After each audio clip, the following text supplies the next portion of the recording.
Hello, investors. Welcome to the channel where we look for possible swing trades using technical analysis. Before we begin, all I ask is that you hit the like button and subscribe. It really helps out the channel. With that, let's get right into the video. Today, we're taking a look at McCormick and Company, ticker symbol MKC. This company is best known for producing spices and seasoning mixes, condiments, and other things you use to flavor food. It does have other products it sells to the public though, and does quite a solid business. And here we are on the annual chart from McCormick. You'll see the share price is well below all the moving averages. In fact, we just gapped down after earnings pretty significantly. In fact, it's fallen from about $75 a share down to current price hovering right around $60 a share in just a couple of weeks. That is a significant drop. And if we go down to the RSI, it is oversold and appears to be rising again. The stochastics also oversold and either rising or moving sideways. We have a giant spike in volume, most of it red, and that volume is declining gradually and finally was replaced with buying pressure. I think it's a little early to say as of yet that we're on the mend with this company and the share price is moving higher, but the MACD does somewhat support that. It does appear to have formed a trough and is slowly rising. The signal line and the MACD line look like they are converging a bit. One thing I'd point out here, I'm going to extend the chart out to the 10-year chart so you can see just how drastic this recent drop is. You can see it had really fallen quickly.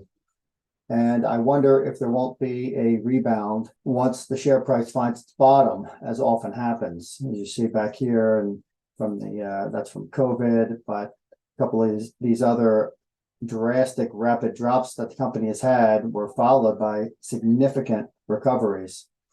So if you could buy at the bottom or close to the bottom, you would be looking at quite an upside. But again, if you look down here, you can see back here 2018, 2017, 2016, the high share price seemed to reach about $55 a share or so. And we may find support at that level, but I think these peaks back here and during those past years are too far in the past to really offer support right now, but we'll see. The COVID low is bouncing right off that. So perhaps this low will too, and that would often offer an even better buying opportunity. And if we switch over to fundamentals here, you can see that McCormick is quite a solid company. It has low short interest at 2.63% and significant institutional ownership at over 82%. The debt to equity ratio is average for the industry. PE ratio is still high for the industry at 26.34. And that is, again, higher than even the market average. So keep that in mind if you're taking a position with McCormick. Now, the gross margin is well above average. Gross margin of 36.72%.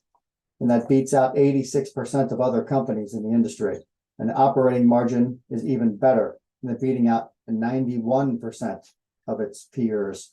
However, the operating margin is just above 14%, so that isn't a gigantic margin like something we might see in a software company, for instance. But still, for a food-related company, this is an excellent operating margin.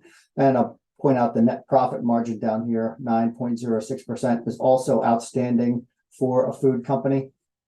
If we look down at the return on equity, it is again excellent return on equity of 13%, 13.43, and that beats out 79% of its competitors. And we have an average growth rate and a solid dividend at 2.47%, and dividend is well covered at just over 63% payout ratio. So there is room for that dividend to grow without stressing the company's finances too much.